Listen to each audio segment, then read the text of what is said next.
রূপপুর পারমাণবিক বিদ্যুৎ কেন্দ্র নির্মাণে দেওয়া ঋণের বকেয়া ও চলতি সুদ বাবদ ৬৩০ মিলিয়ন মার্কিন ডলার আগামী ১৫ সেপ্টেম্বরের মধ্যে পরিশোধ করার জন্য বাংলাদেশ সরকারকে চিঠি দিয়েছে রাশিয়া।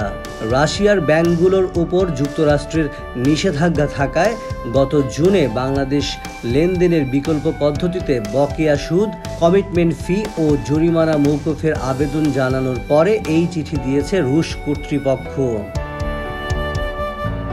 রূপপুর প্রকল্পে ১২.৬৫ বিলিয়ন ডলার ঋণের সর্বোচ্চ সুদ হার ৪%, যেখানে বকেয়ার জন্য জরিমানা সুদ আরোপ করা হয়েছে আরও ২.৪%।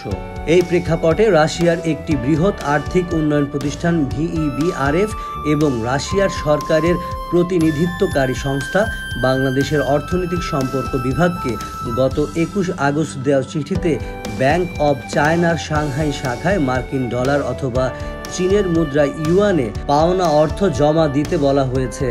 তবে আগামী ১৫ সেপ্টেম্বর রোববার হওয়ায় আর ১৬ ও ১৭ সেপ্টেম্বর চীনে নন বিজনেস ডে হওয়ার ফলে পরিশোধের সম্ভাব্য তারিখ হবে ১৮ সেপ্টেম্বর।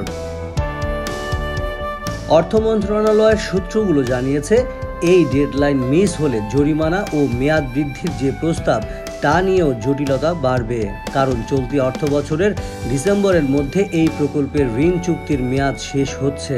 সুদ পরিশোধ না করলে নতুন মেয়াদ বৃদ্ধির প্রস্তাবও বিলম্বিত হওয়ার আশঙ্কা রয়েছে।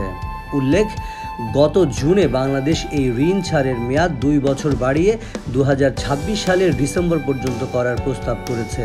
এর আগে বাংলাদেশ বকেয়া আদায়ের পরিবর্তে রাশিয়াকে এই অর্থ নতুন প্রকল্প, পুঁজিবাজার বা বাংলাদেশ থেকে পণ্য ক্রয় বিনিয়োগের প্রস্তাব দেয়। তবে রাশিয়ার চিঠিতে স্পষ্ট যে তার সম্ভাবনা মোটেও নেই। রাশিয়া ২০২৭ সালের মার্চ থেকে শুরু হওয়া ঋণের আসল পরিশোধ ২ বছর পিছিয়ে দেওয়ার জন্য বাংলাদেশের অনুরোধও প্রত্যাখ্যান করেছে। মন্ত্রণালয়ের কর্মকর্তাদের মতে, এই প্রস্তাবে প্রথম দিকে রাশিয়ান পক্ষ সম্মত থাকলেও সম্প্রতি তারা নাকচ করে দিয়েছে।